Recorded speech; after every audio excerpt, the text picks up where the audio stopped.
Henry VIII executed two of his 6 wives, two young women from the same powerful family, both elevated to queenship and both brutally cut down. But if we look closely, their downfalls weren't the same at all.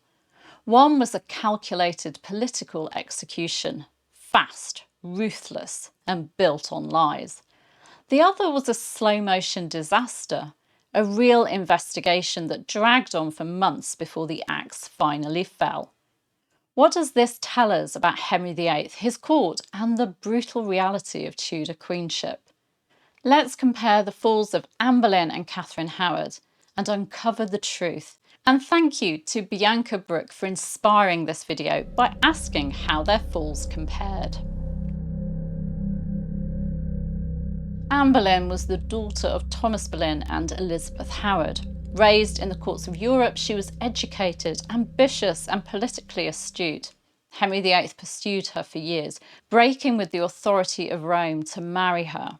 This was no fleeting romance. This was a king reshaping England itself for one woman. Catherine Howard, Anne's first cousin, had a very different journey. She was raised in the household of her step-grandmother, the Dowager Duchess of Norfolk, in a kind of finishing school, really, for well-to-do girls. Unlike Anne, Catherine received a normal education for her class, and she wasn't groomed for politics. But when she arrived at court, Henry immediately noticed her. Within months, he discarded Anne of Cleves and married Catherine in a whirlwind of infatuation. Anne's rise was strategic and slow. Catherine's was fast and impulsive.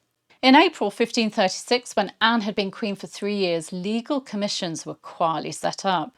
And on the 30th of April, Mark Smeaton, a court musician, was arrested and interrogated, possibly tortured. He became the only man to confess to sleeping with Queen Anne. Within days, Sir Henry Norris, the king's groom of the stool, George Boleyn, Anne's brother, and others were arrested, including Anne, who was arrested on the 2nd of May. They were all thrown in the Tower of London. The indictments accused Anne of committing adultery on 21 separate occasions, but many of these dates were impossible. Anne or the accused men weren't even in the same location. And how come no one helped her? No ladies in waiting, no guards, no go-betweens were implicated. How is that possible when a queen is never alone? This wasn't an investigation. This was a pre-planned coup. On the 12th of May 1536, Norris, Smeaton, Sir Francis Weston and William Brereton were tried for treason for sleeping with the Queen and plotting with her to kill the king. They were all found guilty and sentenced to death. 3 days later, Anne and her brother George were tried, found guilty and also sentenced to death. On the 17th of May, the men were executed, and on the 19th of May, Anne was beheaded, a Queen of England executed for high treason. From the first arrest to her death, less than 3 weeks. No real inquiry, no real defence. The outcome was decided before the trial even began. But things were very different 5 years later in 1541. On the 2nd of November 1541, Archbishop Thomas Cranmer informed King Henry VIII that a man named John Lascelles had made allegations about the king's 5th wife, Catherine Howard, having an unchaste past. At first, Henry didn't believe it. He ordered an investigation, not to destroy her, but to clear her name. Over the next 3 months, dozens of people were interrogated, including Catherine's former sweethearts, Henry Manox and Francis Derham. Derham had boasted about a past relationship with Catherine, and when interrogated and tortured, confessed to having a full sexual relationship with her. Then Thomas Culpeper's name emerged, a young courtier suspected of having secret meetings with Catherine while she was queen. This is when Henry's grief turned to rage. On the 10th of December 1541, Culpeper and Derham were executed. And on the 21st of January 1542, a bill of attainder against Catherine Howard and her lady-in-waiting, Jane Boleyn Lady Rochford, was introduced into the House of Lords. According to this bill, the women were guilty of treason and could be punished without there being any need for a trial. It received the King's assent by letters patent on the 11th of February 1542, and on the 13th of February, Catherine and Jane were beheaded. Unlike Anne's fall, Catherine's case involved a thorough, if brutal, investigation. From the start of the investigation to Catherine's death, there were 3 months and 11 days by my reckoning, and it's a timeline packed with interrogations. Yet the investigation into Anne was over in less than a month. But why were their falls so different? Number 1. Anne's fall was deliberate, Catherine's was a catastrophe. Anne's downfall was a setup.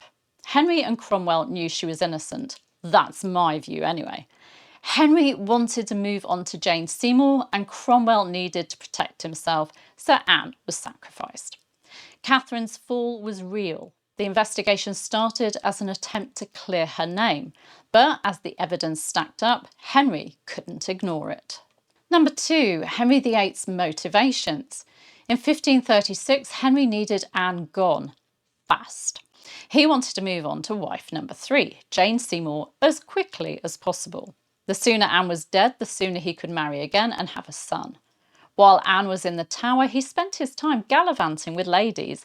An imperial ambassador, Eustace Chapuis, reported, "You never saw prince nor man who made greater show of his cuckold's horns, or bore them more pleasantly." And yet, this king had supposedly been betrayed by his wife, the woman he broke with Rome to marry, and by some of his closest friends. Where was his anger and his grief? Fast forward to 1541 and things were very different. Henry wasn't looking for another wife. Catherine's scandal was a shock to him, and that's why her case took time. When he found out that the allegations were true, he was grief-stricken, beside himself. He wept in front of his council. He was furious and called for a sword to kill her himself.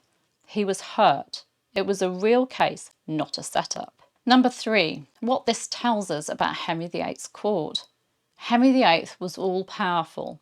Whether an investigation was real or staged, the outcome was the same. The Queen was doomed. The Tudor court was a deadly place. One misstep, one rumour, one enemy, and even a queen could fall. Anne's death was cold and calculated. Catherine's was a drawn-out tragedy. Anne Boleyn's death tells us that in Henry's court truth didn't matter, only power did. Oh, and if you want to know more about Anne Boleyn's fall, then I wrote a book on it. This is my rather battered copy of it, The Fall of Anne Boleyn, A Countdown. And it really gives a day-by-day kind of diary of Anne's fall. And it really does show you just how quickly everything happened. So that's my book, The Fall of Anne Boleyn, A Countdown, by me, Claire Ridgway. Catherine Howard's death shows us that even when the truth was sought, it didn't save you. In 1546, when there was a plot against Archbishop Cranmer, Henry warned Cranmer that false knaves could be procured to stand as witnesses against him and to bring about his condemnation. That's how things worked. That's what happened to Anne Boleyn. 2 cousins, 2 queens, 2 tragic ends, all at the hands of a king who could never be satisfied. They may have had very different falls, but they were victims of a monstrous king. Anne for something she clearly hadn't done, and Catherine for things she'd done before she'd even met the king, and for something she may have intended to do. What do you think? Was Henry VIII a victim of betrayal, or do you agree with me that he was the true villain of these stories? Let me know in the comments. And please remember to subscribe and hit that notification bell for more Tudor history deep dives. I'll see you soon. Bye bye.